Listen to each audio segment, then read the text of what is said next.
Isan to. May pinagkaiba sila. Masyadong malapad yung kinain nito, samantalang ito parang maliit na. Sa part 2 na ito, ipapakita naman natin yung yung pellet ni resize natin and then padadaanin natin sa air gun, sa barrel niya. So titingnan natin kung ano yung diferensya nung kasi di ba yung una kong video sa part 1, sobrang daming kagat, gas-gas. So kaya minsan nagkakaproblema tayo sa zero, ganyan. Kahit na naka 25 yards ka na, hindi mo masyadong maidikit yung kung halimbawa naka 7 shots ka sa 1100 PSI o sabihin natin na sa 1000 PSI o using bolt action o yung foot pump na kinonvert mo, no? Tapos ito yung mo, yung tama mo minsan, sobrang parang alabituin.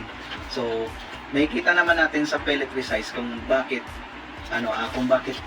mas preferred ko sa pellet resize ko kapag gumagamit ako ng air gun. So ito yung pellet resizer ko, no, para sa aking .22 caliber na air gun rifle. So dahil nga yung part 1 ko, meron akong mga issue dahil nga yung sa aking bala, nagkaroon ako ng issue sa zeroing. So ito, nakikita ninyo. Okay, reset ko konti. Yan. Nakita ninyo, ang daming kagat sa kilid. No? Ayan. Yung gilid niya, sobrang daming kagat. Dapat, mababaw lang yan. Ang lalim talaga. Halos nga naunat yung buntot ng aking, pellet. No? Kahit yung nicho. So, hindi ko na nakita yung bala ng Meteor, nalaglag na ata. Ito yung bala ng Meteor, pero yung bala ng ng Astro hindi ko na nakita, no? Which is na yun, maganda na yun para sa pero hindi pa rin umano. So ngayon magre-resize tayo ng pellet na gamit ito, no? So ayan. So unahin natin yung Astro.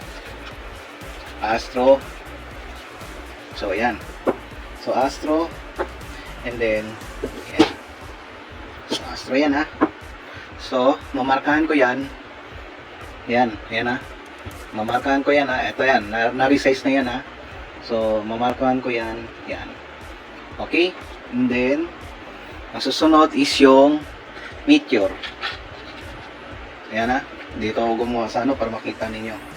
Fresh na fresh pa talaga yung Meteor galing sa pabrika. So, ayan. Tigas, ha. Yan. Kita nyo, no? Yan, na-resize din. Lakas ng kagat, no? Yan.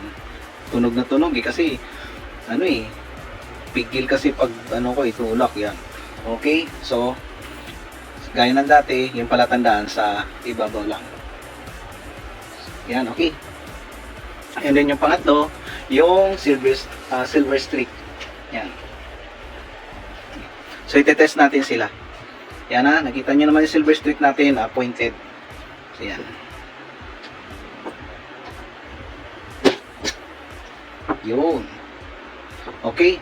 So tingnan natin guys, ha. Itong tatlo na to. So padadaanin natin ulit sila sa barrel. So simulan na natin. So unahin natin yung Meteor. Yan, kita nyo yung marka. So yan. Yan, pumasok na siya. Dahil na-resize siya, kahit na hindi ko na siya tinulak, nasa loob na siya, no? Ayun, no? Nasa loob na siya. So yan, para makita ninyo yung lalabas dito. Yun, medyo medyo smooth na siya. Yan.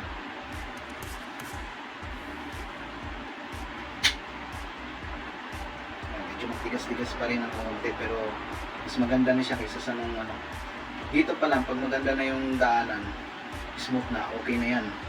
Hanggang sa masanay na yan, hanggang lumabas na, kaya maganda na yan. Ganito ginagawa ko.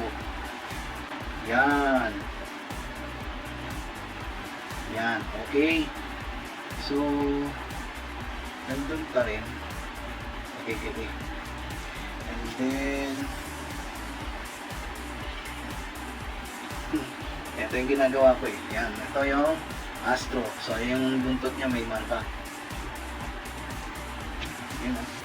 Pag nilagay ko, yan, nilagay ko yung niya, ibababa ko you know, yan, wala na doon siya sa labas.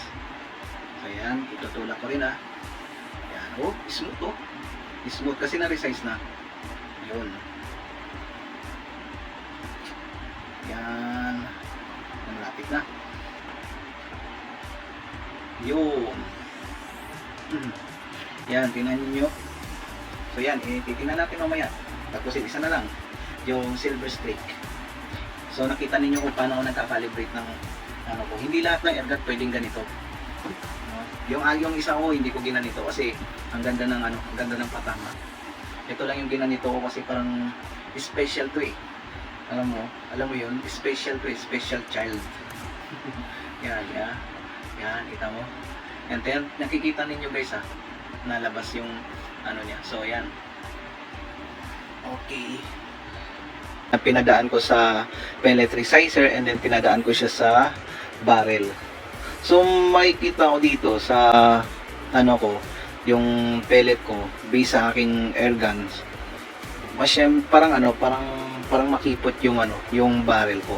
Hindi naman siya ganun hindi naman siya pangit. Pero siguro medyo malit-lit lang talaga yung konti yung diameter niya para sa pellet. So yun nga, pinadaan ko siya, ganito yung ito yun diba? Yan. And then itong isa na mature. So tingnan natin yung isang mature na hindi dumaan sa pellet resizer. So yan. Ito yung dumaan sa barrel na walang pellet resizer. Ito dumaan sa pellet na may resize. Ayan. Tingnan natin. Pero on the next video, ipapakita ko sa inyo yung hindi dumaan sa pellet resizer at saka sa resize sa groupings para mas maintindihan nyo. I don't know kung gagawin natin part 3 or yung gagawin ko siyang difference ng may pellet resizer and then may yung walang pellet resizer, no? And then nakita nyo yung ito din, yung isa, yung silver streak. Yan.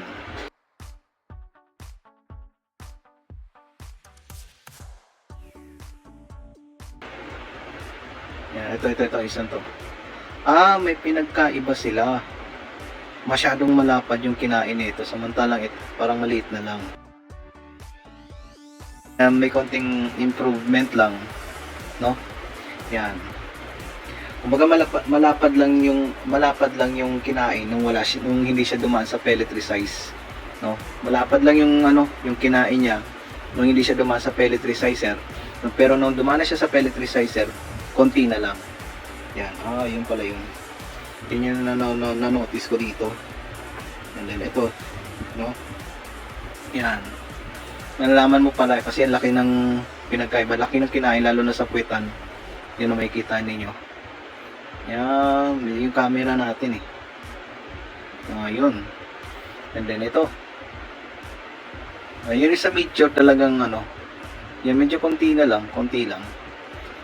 Yan yung mga idea kung bakit minsan yung zeroing nyo na ganyan wahi-wahi-walay. Pero sa akin, sa experience ko, since na nagpe-pellet resize ko, halos dikit na yan. Ganito na, pag after pellet resize, no, after nyan, after resize,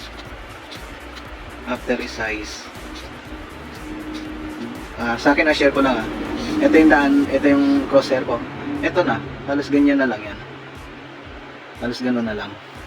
Gano'n na lang yung kanyang daanan. Diba? Yan yung na-experience ko. And then ipapakita ko yan sa susunod na video. Ano yung pinagkaiba ng hindi na-resize at ng na-resize. So, thank you guys sa pagpapanood ng aking video and then sa vlog ko na ito. Thank you.